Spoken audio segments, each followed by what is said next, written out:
حضرت خباب رضی اللہ عنہ کی تکلیفیں۔ حضرت خباب رضی اللہ عنہ بھی انہی مبارک ہستیوں میں ہیں جنہوں نے امتحان کے لیے اپنے آپ کو پیش کیا تھا اور اللہ کے راستے میں سخت سے سخت تکلیفیں برداشت کی۔ شروع ہی میں 5-6 آدمیوں کے بعد مسلمان ہو گئے تھے، اس لیے بہت زمانہ تک تکلیفیں اٹھائی۔ لوہے کے زرہ پہنا کر ان کو دھوپ میں ڈال دیا جاتا، جس کی گرمی اور تپش کی وجہ سے پسینوں پر پسینے بہتے رہتے تھے۔ یہ ایک عورت کے غلام تھے۔ اس کو خبر پہنچی کہ یہ حضور اقدس صلی اللہ علیہ وسلم سے ملتے ہیں، تو اس کی سزا میں لوہے کو گرم کر کے اس کے سر کو اسے داغ دیتی تھی۔ حضرت عمر رضی اللہ عنہ نے ایک مرتبہ عرصہ کے بعد اپنے زمانہ خلافت میں حضرت خباب رضی اللہ عنہ سے ان کی تکالیف کی تفصیل پوچھی، جو ان کو پہنچا گئی تھی۔ انہوں نے عرض کیا کہ میری کمر دیکھیے۔ حضرت عمر رضی اللہ عنہ نے کمر دیکھ کر فرمایا کہ ایسی کمر تو کسی کی دیکھتی ہی نہیں۔ انہوں نے عرض کیا کہ مجھے آگ کے انگاروں پر ڈال کر گھسیٹا گیا، میری کمر کی چربی اور خون سے وہ آگ بجھی۔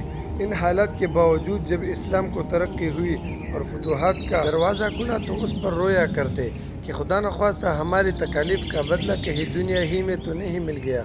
حضرت خباب رضی اللہ عنہ کہتے ہیں کہ ایک مرتبہ حضور صلی اللہ علیہ وسلم نے خلاف عادت بہت ہی لمبی نماز پڑھی۔ صحابہ رضی اللہ عنہ نے ان کے متعلق عرض کیا تو حضور صلی اللہ علیہ وسلم نے ارشاد فرمایا کہ یہ رغبت اور ڈر کی نماز تھی۔ میں نے اس میں اللہ تعالیٰ سے 3 دعا کی تھی، 2 ان میں سے قبول ہوئے اور ایک کو انکار فرما دیا۔ میں نے یہ دعا کی کہ میری ساری امت قحط سے ہلاک نہ ہو جائے، یہ قبول ہو گئی۔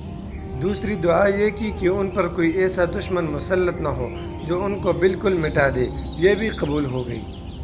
تیسری دعا یہ کی کہ ان میں آپس میں لڑائی جھگڑے نہ ہو، یہ بات منظور نہیں ہوئی۔ حضرت خباب رضی اللہ عنہ کا انتقال 37 ہجری میں ہوا اور کوفہ میں سب سے پہلے صحابی یہی دفن ہوئے۔ ان کے انتقال کے بعد حضرت علی رضی اللہ عنہ کا گزران ان کی قبر پر ہوا تو ارشاد فرمایا، اللہ خباب پر رحم فرمائے، اپنی رغبت سے مسلمان ہوا اور خوشی سے ہجرت کی اور جہاد میں زندگی گزاری اور مصیبتیں برداشت کی۔ مبارک ہے وہ شخص جو قیامت کو یاد رکھے اور حساب کتاب کی تیاری کرے اور گزارا کے قابل مال پر قناعت کرے اور اپنے مولا کو راضی کرے۔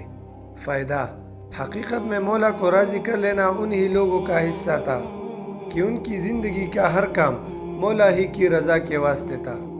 جزاک اللہ۔